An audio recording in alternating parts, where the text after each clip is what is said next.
যেমনটা আপনাদের বলছিলাম, ভোটের আগের দিনও উত্তপ্ত নন্দীগ্রাম ভেটুরিয়ায় তৃণমূলের ওপর হামলার অভিযোগ।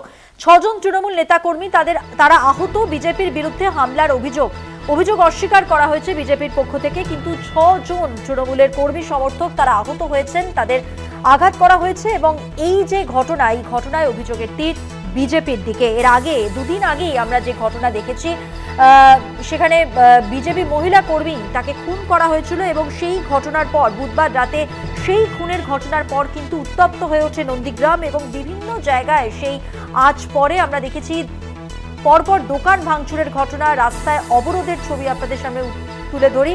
এবং তারপরে আজকে আগের দিনও উত্তপ্ত নন্দীগ্রাম। এই মুহূর্তে কি পরিস্থিতি জানবো, আমাদের সঙ্গে রয়েছেন আমাদের প্রতিনিধি সৌম্যজিৎ চট্টোপাধ্যায়। সৌম্যজিৎ, দুদিন আগে বিজেপির মহিলা কর্মী খুন, সেখান থেকে অশান্তি ছড়ালো এবং তারপর আজকে ৬ জন তৃণমূল নেতাকর্মী তারা আহত হয়েছেন এবং নিশানা অভিযোগ সবটাই বিজেপির দিকে।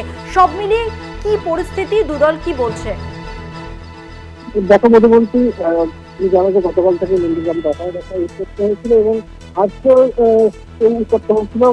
গতকাল রাত্রেই তৃণমূল কর্মীদের উপর বিজেপি হামলা চালায় বলেই দাবি করছে বিজেপি এবং সেই ঘটনায় ৬ জন জখম হন এবং একজনের মাথা ফাটে এবং সেই ঘটনার রেস ধরেই কিন্তু উত্তপ্ত হয়েছে নন্দীগ্রাম এবং ইতিমধ্যেই পুলিশ দুজনকে আটক করেছে, গ্রেফতার করেছে বলেই জানা যাচ্ছে পুলিশ সূত্রে খবর এবং তাদেরকে জিজ্ঞাসাবাদ করছে পুলিশ, এমনটাই কিন্তু পুলিশ সূত্রে খবর। আরো একটা বিষয় সৌম্যজিৎ জানতে চাইবো যে নন্দীগ্রামে বিজেপি নেতা তাকে গ্রেফতার করা হয়েছে, বিজেপি মন্ডল সভাপতি ধনঞ্জয় ঘরা গ্রেফতার হয়েছে।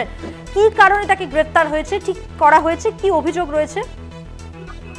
দেখো, বেশ কিছুদিন পূর্বেই তমলুকে শিক্ষকদের যে ধর্ণা মঞ্চ ছিল সেখানে কিন্তু অভিযোগের ধর্ণা মঞ্চে কিন্তু হামলা চালায় বলে অভিযোগ এবং সেই বিজেপির মন্ডল সভাপতি ধনঞ্জয় ঘরা এবং সেই ধনঞ্জয়কে গ্রেপ্তার করে তমলুক থানার পুলিশ নন্দীগ্রাম থেকে এবং তাকে তমলুক থানায় ইতিমধ্যেই নিয়ে যাওয়া হয়েছে। ধন্যবাদ সৌম্যজিৎ। কথা বললাম আমাদের প্রতিনিধি সৌম্যজিৎ চট্টোপাধ্যায়ের সঙ্গে। এবং যে ধনঞ্জয় ঘরার কথা আমাদের প্রতিনিধি জানালেন, যাকে গ্রেফতার করা হয়েছে তিনি বিজেপির মন্ডল সভাপতি ধনঞ্জয় ঘরা, তাকে গ্রেফতার করেছে তমলুক থানার পুলিশ। শিক্ষকদের ধর্ণা মঞ্চে হামলার অভিযোগে তাকে গ্রেফতার করা হয়েছে।